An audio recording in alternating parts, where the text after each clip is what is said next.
Welcome to the place where the calls are always coming from inside the house. This is PseudoPod, the weekly horror podcast. Disturbing content follows now. This is PseudoPod, made entirely by humans and intended for humans. Because Rocco's basilisk isn't something to be worshipped, more a cool aunt to hang out with. PseudoPod, episode 1024. Flash on the Borderlands LXXVII, which is 77. 77, wow. The only enemy you can't live without.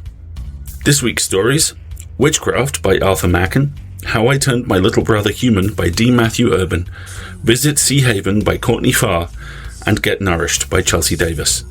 Narrated by Kaitlyn Zivanovich, Elie Hirschman, Kat Day, and Ray Lundberg. Hosted by Alasdair Stuart. Audio production by Graeme Dunlop. Welcome to PseudoPod, the weekly horror podcast. I'm Alasdair, your host, and this week's stories come, as Flash on the Borderlands always does, with a quote to set the tone. More salt on the places that never healed. Holly Green. Let's begin with Arthur Machen. This story was first printed in Ornaments in Jade in 1924. Here's what Wikipedia has to say about Machen. Arthur Llewellyn Jones, 3rd March 1863 to 15th December 1947, known by his pen name Arthur Machen, was a Welsh author and mystic of the late 19th and early 20th centuries. He is best known for his influential supernatural fantasy and horror fiction. His novella, The Great God Pan, has garnered a reputation as a classic of horror. Stephen King described it as maybe the best horror story in the English language. He is also known for The Bowman, a short story that was widely read as fact, creating the legend of the Angels of Mons. Your narrator this week is Podcastle's own Kaitlyn Zivanovich. Kaitlyn is a former Marine Corps intelligence officer and current speculative fiction writer, a graduate of the Viable Paradise Workshop, and writes stories to avoid editing her novel. I know just how she feels. Currently living in Poland with her husband and 4 loud children, you can find her on social media at kzivanovich and at her website, which we'll drop in the show notes. So, let's entertain the truth, shall we?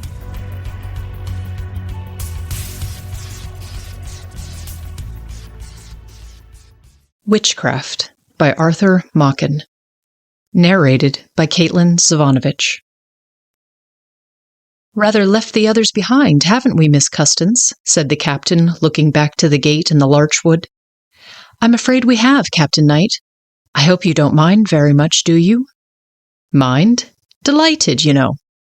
"Sure this damp air isn't bad for you, Miss Custance?" "Oh, do you think it's damp? I like it. Ever since I can remember, I've enjoyed these quiet autumn days. I won't hear of Father's going anywhere else." "Charming place, the Grange. Don't wonder you like coming down here." Captain Knight glanced back again and suddenly chuckled. "I say, Miss Custance," he said, "I believe the whole lot's lost their way. Don't see a sign of them. Didn't we pass another path on the left?" "Yes, and don't you remember you wanted to turn off?" "Yes, of course.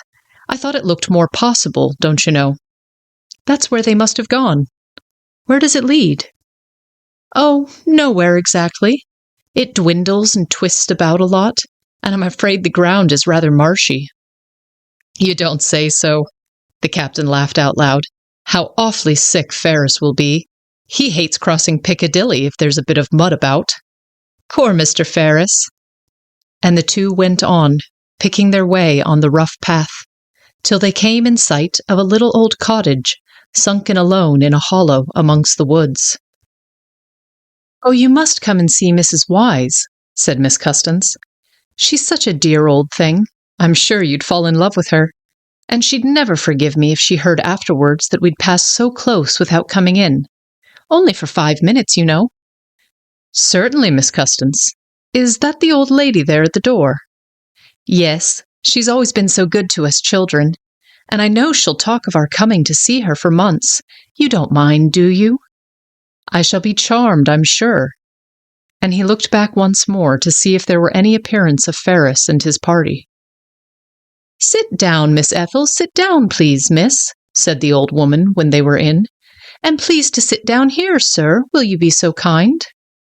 She dusted the chairs, and Miss Custance inquired after the rheumatism and the bronchitis, and promised to send something from the Grange.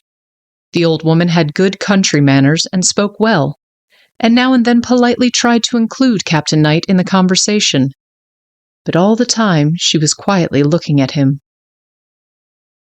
"Yes, sir, I be a bit lonely at times," she said when her visitors rose. "I do miss Nathan sorely. You can hardly remember my husband, can you, Miss Ethel? But I have the books, sir, and good friends too." A couple of days later, Miss Custance came alone to the cottage. Her hand trembled as she knocked at the door. "Is it done?" she asked when the old woman appeared. "Come in, miss," said Mrs. Wise, and she shut the door and put up the wooden bolt. Then she crept to the hearth and drew out something from a hiding place in the stones. "Look at that," she said, showing it to the young lady. "Isn't it a picture?" Miss Custance took the object into her fine, delicate hands and glanced at it, and then flushed scarlet. "How horrible!" she exclaimed. "What did you do that for? You never told me."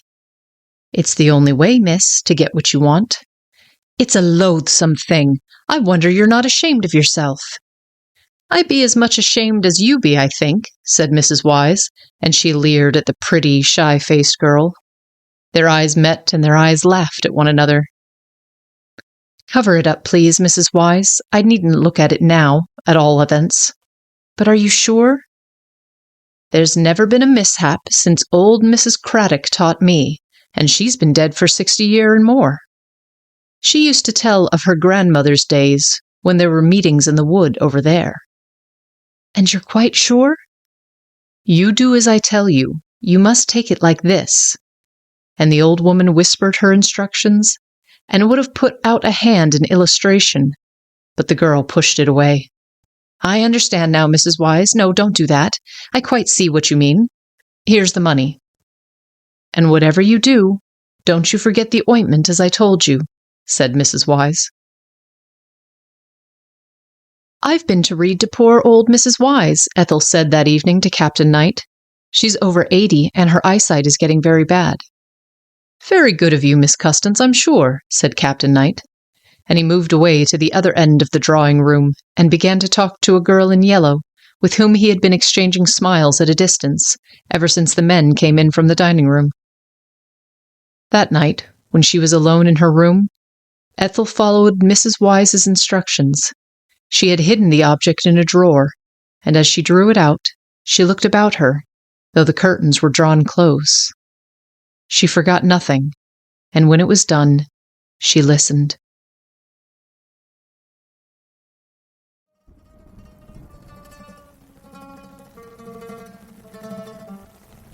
There is genius in this story, and it's not just in what's on the page. It's in what isn't. In the uncertainty of who, if anyone, in the villain, in just what is being done. For me, it's William Friedkin's definition of horror, which is seeing something approach, taken to the absolute extreme, and as a technical piece of writing, this is undeniably extraordinary. But let's go back to that opening quote, because, for me, this story pours salt on two places that never seem to be allowed to heal. Machen is arguably the only author of his time as beloved as Lovecraft is of his, and his political views are about as rancid. This is a direct quote from Machen from a 1937 questionnaire. Mr. Arthur Machen presents his compliments and begs to inform that he is, and always has been, entirely for General Franco. Franco is the forgotten third corner of the triumvirate of European fascism, alongside Hitler and Mussolini. Hearing Machen talk about him in such glowing terms is nauseating. And it's not surprising. Coming up in horror fiction in the UK, the cudgel that was used to beat us all with was how important Lovecraft was and how little his rancid, bigoted, small-minded worldview mattered, because look at the stories. the exact same folks would often talk about Machen in similar terms. I was completely unsurprised to find out why. And that's the second place the salt hits, because as we brace for the impact of yet another what if Grange Hill, but magic and unbelievably transphobic, breaking across pop culture, the separation of art and artist has never been closer to the fore than it is now. And that separation is a medical procedure, in a sense, that we all have to carry out alone. And we all have to decide whether we're going to carry out at all. For me, with Machen, I don't think he's worth the bother. Next is D. Matthew Urban with How I Turned My Little Brother Human. D. Matthew Urban hails from Texas and lives in Queens, New York, where he reads weird books, watches weird movies, and writes weird fiction.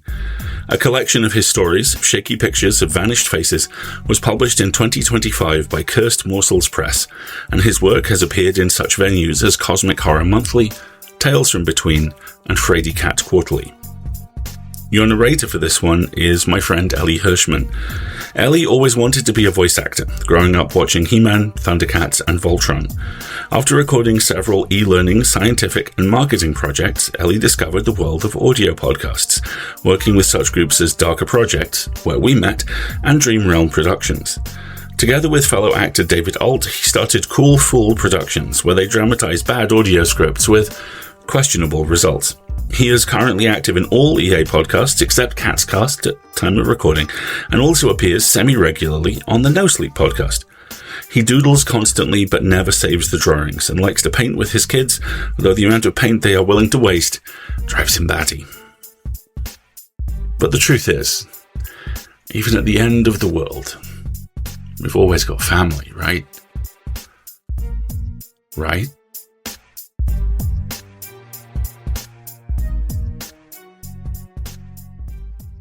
How I Turned My Little Brother Human by D. Matthew Urban. Narrated by Elie Hirschman. When the ale went bad, everyone fell asleep, except Mama and me.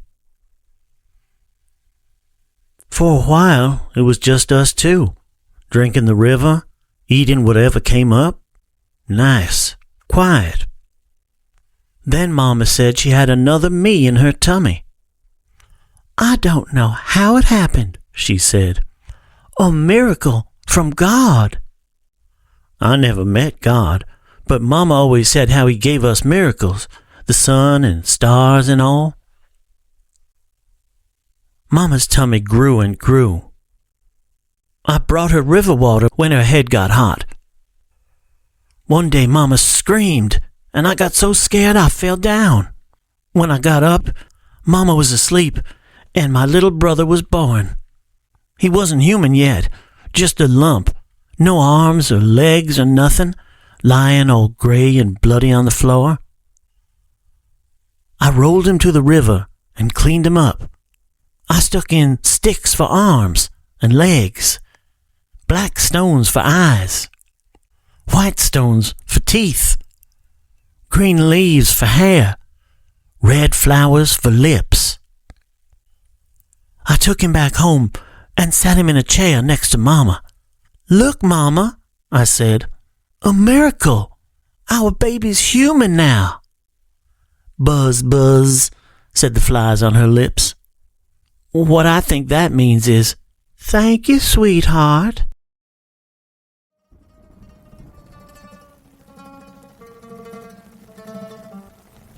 I love stories like this. I love Flash that rakes its claws across the world in under a page. This is horrific in every conceivable way. And what kills me is that this poor guy is living inside a soap bubble lie of peace that is going to break him when it finally bursts. The horror, the salt in the wound is, again, that we know he's innocent. We know he's so young. We know it's coming, and we are denied the catharsis of witnessing it or helping. Awful, awful, brilliant, beautifully turned stuff. Great work. Next up is Sea Haven by Courtney Farr, which was first published in Factor 4 magazine in 2024. Courtney is a queer person, pronouns they, them, from Lawrence, Kansas. They helped found the local LGBTQ+ non-profit Lawrence Pride that organizes their annual parade and festival, as well as creating regular events throughout the year. They are a poet and stage storyteller, crafting stories about their life for multiple venues and events in eastern Kansas, and they also host Queer Voices, a seasonal storytelling evening featuring all LGBTQ+ speakers. They have a just shockingly large collection of shirts with cats on them, and one very grumpy old cat with extreme tortitude. Your narrator for this one is our own Kat Day. Kat is a PhD chemist who was once a teacher and is now a professional editor and writer. She first entered PseudoPod Towers in 2019, became assistant editor in 2021, and co-editor in 2025. The best place to find her is on Blue Sky. We will leave the link in the show notes, and you can read her regular flash fiction offerings at The Fiction File, that's PHIAL.wordpress.com, and again, show notes. And why not read them by the seaside? Because isn't the truth that we all like to be beside the seaside?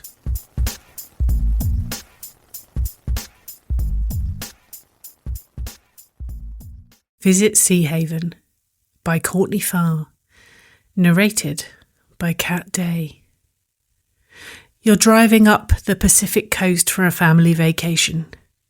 Your son asks about lunch, and your daughter won't stop fidgeting. Your partner needs to pee. You desperately want to stretch your legs.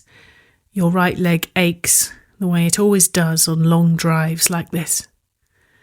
You see a sign for the town Sea Haven, founded 2 years ago, where friends become family. It's painted a tasteful coral and mint green. You don't see it on your phone's map. Maybe you need to update the app. You don't think much of it. As you pull into the town square, you drive by a series of signs. Eat, drink, stay. You notice the colouring feels off on the sign somehow.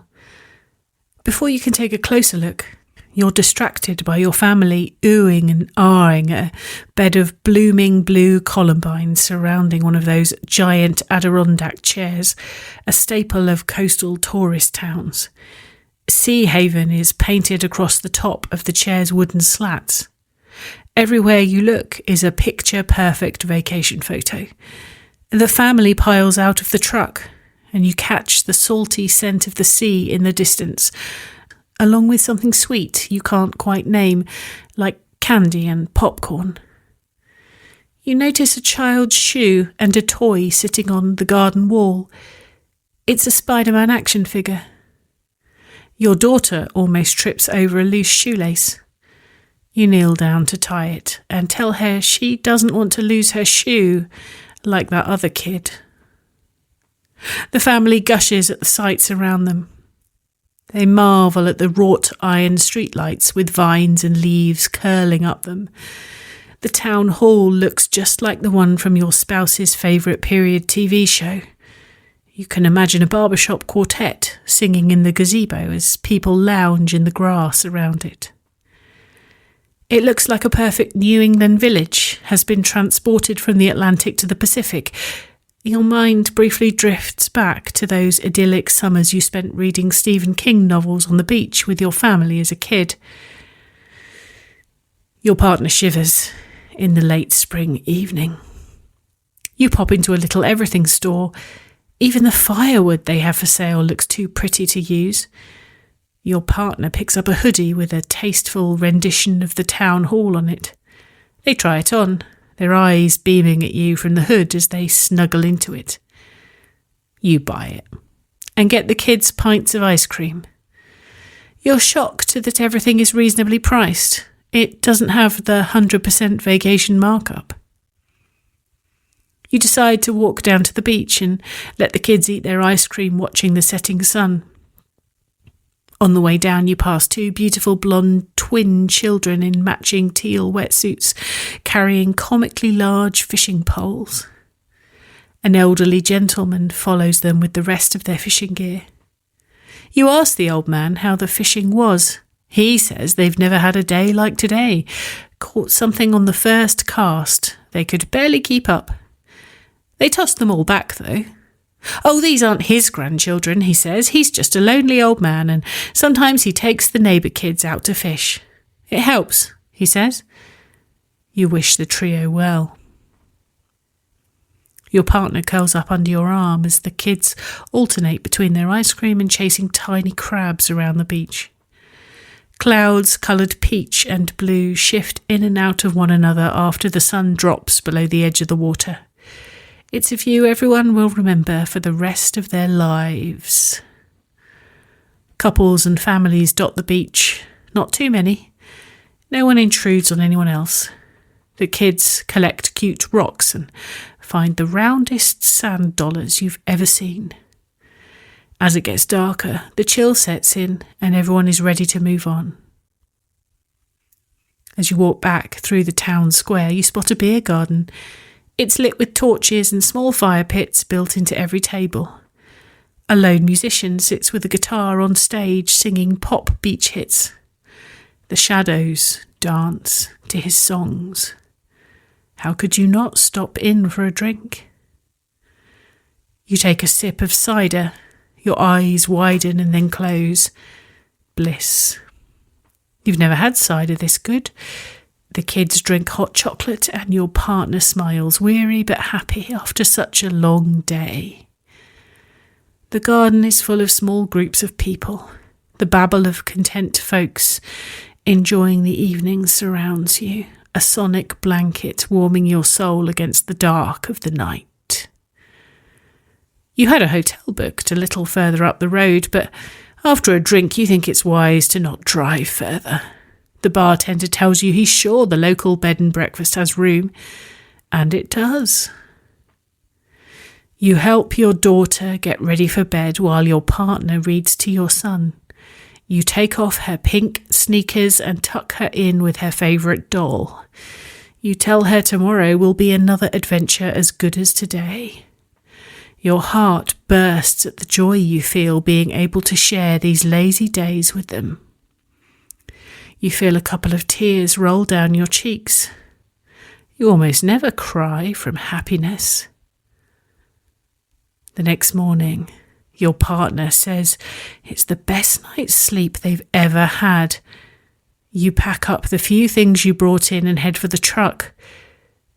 Near your parking spot, you notice a single pink shoe and a doll. Some kid must have lost them. They look intentionally placed. Perhaps some stranger set them out in hopes the family would find them. A town full of kind people, you think. You buckle your son into his car seat and take off. As you drive out of town, you notice each lamppost has a sign. Eat, drink, stay. Such a beautiful little town. You're so happy the three of you found it.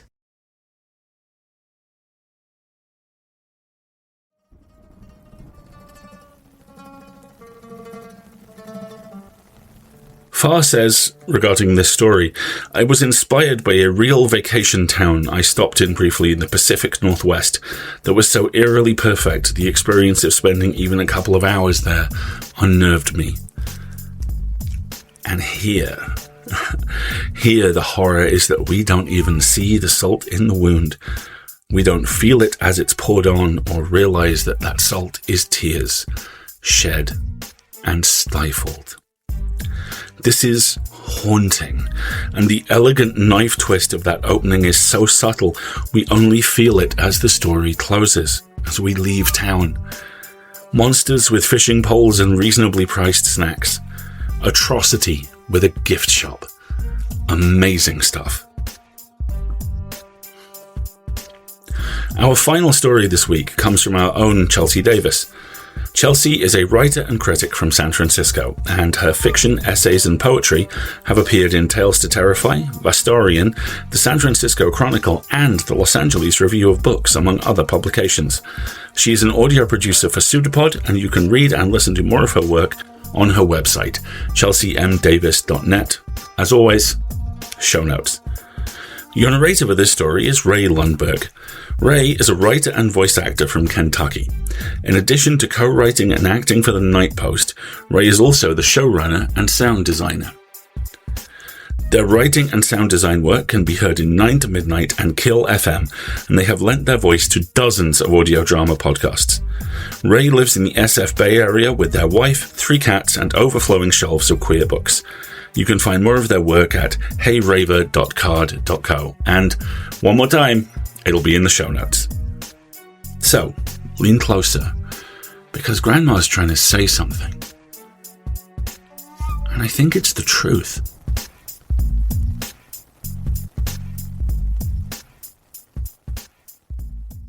Get Nourished by Chelsea Davis. Narrated by Ray Lundberg. I was the only cousin who ever stayed sober long enough to visit my grandma in the memory care unit.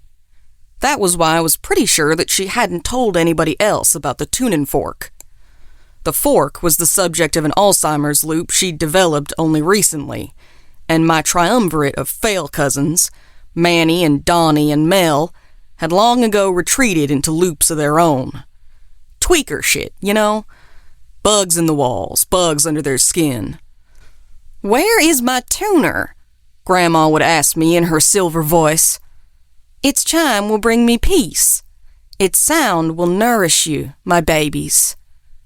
Though she'd go on to repeat those words dozens of times in the weeks to come, testing the rather exceptional limits of my patience, I'd felt sick with excitement the first time I'd heard her say 'em. There had always been talk of hidden family assets, but by the time I was old enough to act on that information, Grandma's brain had already gone blurry. Whenever I'd tried to ask her about the secret LaRue treasure, she'd crease her brows in a show of confusion. Little matter now. I could feel it in my bones. This tuning fork had something to do with the loot. Maybe the fork was the loot, wrought of solid gold. Maybe it sang a secret message when you sounded it. Or maybe it would act as a dowsing rod of sorts, pointing me towards a chest overflowing with jewels. Whatever the case, I was Grandma's most deserving baby, and I was long overdue to get nourished. You see, I'd found the most recent version of Grandma's will on her dusty computer one day while packing up her old crap to move it to storage. The Word doc revealed that she planned, in the tragic event of her passing, to divide up her estate in a frankly irrational manner. She was going to give almost the whole inheritance, money and property alike, to Manny, Donnie, Mel. She obviously had some kind of Stockholm Syndrome-induced nostalgia for the years she'd more or less had to raise my Cro-Magnon cousins herself. My screw-up aunt and uncle couldn't be bothered to actually care for their own brats back then. They were too busy trying to salvage their failing gator farm in between benders. Look, I'm sorry my dearly departed mother got it together and worked 3 jobs so I could go to college. I'm sorry I was now fucking killing it as a dental hygienist and still made time in my busy schedule to visit the drooling family matriarch every Sunday. But now that I knew Grandma was going to help me find the really good stuff, I felt the bitterness leaving my body like tears. With a few well-placed questions and a lot of buttering up. Oh yes, but I'm sure you were the prettiest girl at the dance, Grandma. I got the intel I needed. As it turns out, she'd buried the tuning fork in her backyard. Kinda basic, but whatever. Her old property was out by the swamp and hadn't been sold yet, but I drove there under cover of night anyways.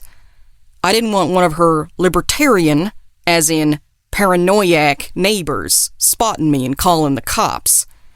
Headlamp trained downwards, I used my rusted shovel to dig directly beneath the bird bath that Grandma's ramblings had mentioned. It wasn't long before I hit pay dirt.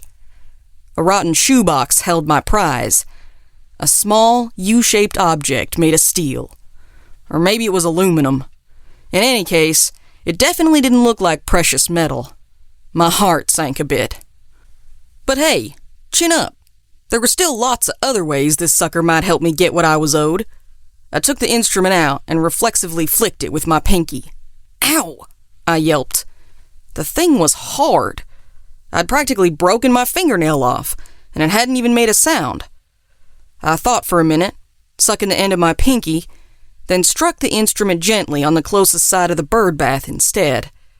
A thin, silvery chime sounded, and sounded, and sounded. That was more like it. It was the sound of opulence. It was the sound of angels' wings. It was the sound of God's cash register ringing up a large purchase, just for me. As the chime reaches the end of its breath, it's replaced by another sound. Splashes and squelches. A whole slurpy orchestra of them. Something is moving through water and silt. I swivel my head towards the place where the lawn becomes mud, and my headlamp's light reveals gray, flat forms, close to the ground. They're lifting themselves out of the swamp and heading towards me. I realize too late what they are.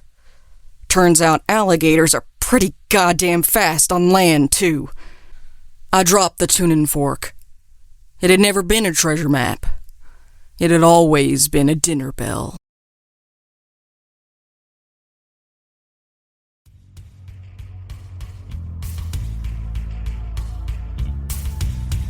This time, that quote, for me, rings as being less about the place that never healed as the trap we never see until it springs on us. Davis is an extraordinarily precise, measured writer, and much like Urban and Farr, changes the context of the story with its ending with yet another of those elegant twists of the knife. Crucially, Davis also denies us certainty. There is no moral ground but swamp in a situation like this. The screw-up cousins with their prodigal drug habits, our heroine with her long-suffering, burning need to be nourished for a life well-lived, and Grandma, infirm but not powerless. All of them trapped by the structures they're born into, but only Grandma wanting to control who gets a seat at the table, who gets to eat, who gets ignored, or consumed. A snapshot of closing jaws, a family Polaroid sinking into the marsh water covered in blood. Brilliantly done.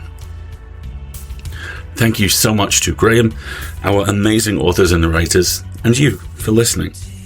And speaking of you, onto the subject of subscribing and support. PseudoPod has long survived on donations alone, and even though there's ads now, subscribing through our Patreon remains the best way to ensure we can keep bringing you one story told well. And if you subscribe at the $7 tier, you can get rid of the ads again. So, if you would like to support what we and the rest of Escape Artists do, please join our Patreon at patreon.com/EA Podcasts through your browser to avoid paying the App Store fees, because who wants to give them money? Prefer another method? There are details for supporting us via Twitch, Amazon Prime, Ko-fi, and PayPal on escapeartists.net. Or you can reach out directly by email at donations@escapeartists.net. That's donations@escapeartists.net with any questions, and someone will get back to you. If you can't afford to support us financially, first off, we get it. It's okay. Times are hard and getting harder. But if that is the case for you, then could I ask that you please consider leaving reviews of our episodes, or generally talking about them on whichever social media you're using to make sure you aren't broke, check if he's dead yet, and to play your little games on right now. We have a Blue Sky account, and we would love to see you there. Find us at pseudopod.org. If you like merch, you can also support us by buying hoodies, t-shirts, and other bits and pieces from the Escape Artists Void merch store. The link is in various places, including our pinned tweet. Before we go, some excellent news from a lifelong friend of the show. From the dark of Navajo country, the Coyote Tales thrilled listeners first here on PseudoPod. Now, the author, Jim Kristofic, has created Coyote Stranger, a newly revised print and ebook edition of the tales. And if you ever wondered what happened to the characters you met in the tales, read the sequel to Coyote Stranger, The Sundown Killers. The Sundown Killers follows a group of fugitives hunting another group across the southwest. Navajo teenager Lakain Kiahani joins the mysterious elder Dondo Key to pursue a taboo evil that his compassion has unleashed on the world and threatens to uproot the foundations of modern life. A sweeping tale of gods and monsters, strange humor, and offbeat philosophy, the Sundown Killers crosses sagebrush highways, rocky mountains, and canyon backroads to weave a mythic reality inside the borders of the American nightmare. And as always, we'll have links to where you can buy the books in the show notes. Thank you so much for joining us this week, folks. I really appreciate it. PseudoPod is part of the Escape Artists Foundation, a 501c3 non-profit, and this episode is distributed under the Creative Commons Attribution, Non-Commercial, No Derivatives 4.0 International License. Download and listen to it on any device you like, but don't change it and don't sell it. Theme music is by permission of Anders Manga. Join us next week for more true stories. In the meantime, PseudoPod would like to welcome you to a place where the good days are coming and the good days are gone. Come for the funfair, stay for a fight. We'll see you next time.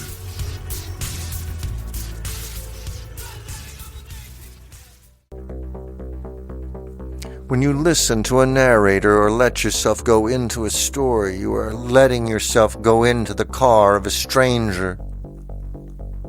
You are getting into the car of a stranger. You are walking in the front door of someone you do not know.